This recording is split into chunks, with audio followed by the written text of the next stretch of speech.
pamilyang Soldic ay kilala sa buong mundo bilang isang pamilyang puno ng mga bihasang asasin na may mga kasanayan sa nen at pisikal na kakayahan na natatangi sa kanila mula sa iba pang mga karakter sa mundo ng Hunter x Hunter.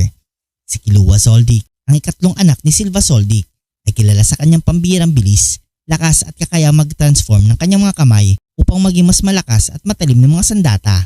Ngunit sa isang teorya, ang lumulutang na nagsasaad na ang tunay na ama ni Killua ay hindi Silva, kundi ang mas nakakatandang miyembro ng pamilya na si Sig Soldic.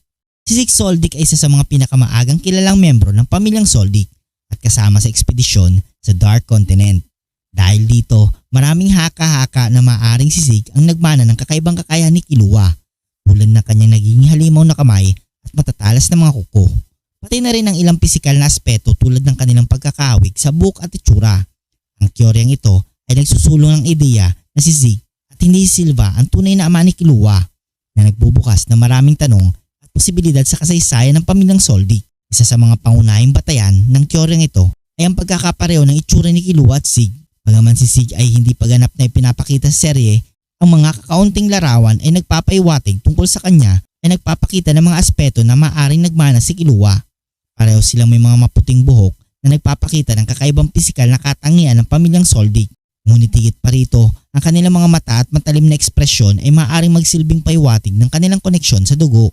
Kakayahan ni Killua na mag-transform ng kanyang kamay upang maging mas malaki at mas malakas na may matatalim na mga kuko ay isang katangian na kakaiba at hindi karaniwang nakikita sa ibang miyembro ng pamilyang Soldic. Ang teorya na si Sig ay ang tunay na ama ni Killua ay maaaring magpaliwanag kung paano nakuha ni Killua ang abilidad na ito. Posibleng si Sig ay nagkaroon ng isang katulad na kakayahan na namana ni Killua. Kung si Sig nga ang isa sa mga unang Soldic na naglakbay sa Dark Continent, maaaring siyang nakakuha ng mga kakaibang kakayahan o mutation mula roon na naipasa sa kanyang anak na si Killua. Si Sig Soldic ay isa sa mga kilalang tao na sumama sa ekspedisyon patungong Dark Continent kasama sina Isaac Netero at Lynette. Ang Dark Continent ay isang lugar na puno ng mga hindi pangkaraniwang nilalang at mapanganib na enerhiya.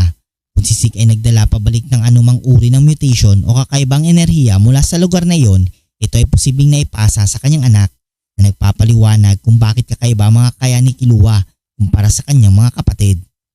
Maaring si Sig ay nagkaroon ng impluensya sa mabilis na paglago ng kakayahan ni Killua sa paggamit ng nen.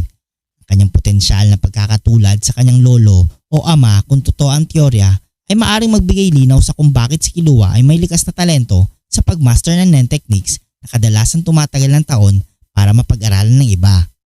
Isa pang aspeto ng teorya ay kung paano ito makakaapekto sa relasyon ni Killua kay Silva. Kung si Silva ay hindi ang tunay na ama ni Killua, maaari itong ipaliwanag ang distansya o tila malamig na relasyon sa pagitan nila. Si Silva ay maaaring nagkaroon ng mas formal na tungkulin bilang ama ni Killua. Ngunit kung si Sig ang tunay na ama, maaaring ito ang dahilan kung bakit mas malapit si Killua sa kanyang ina o sa kanyang lolo kaysa sa kanyang ama na si Silva. Ang teorya na si Sig Soldic ang tunay na ama ni Killua ay nagpapakilala ng maraming posibilidad sa kasaysayan ng pamilyang Soldic. Ang mga pagkakapareho sa kanilang pisikal na anyo ay ibang kakayahan ni Killua na maaaring nagmula sa Dark Continent at ang emosyonal na dinamika sa loob ng pamilya ay nagmumungkahi ng maaaring may mas malalim na sikreto sa pagkatao ni Killua. Bagaman ito ay isang teorya lamang, nagbibigay ito ng isang nakakahalinang pananaw sa posibilidad na si Sig ay may higit pang papel sa buhay ni Killua kaysa sa unang akala.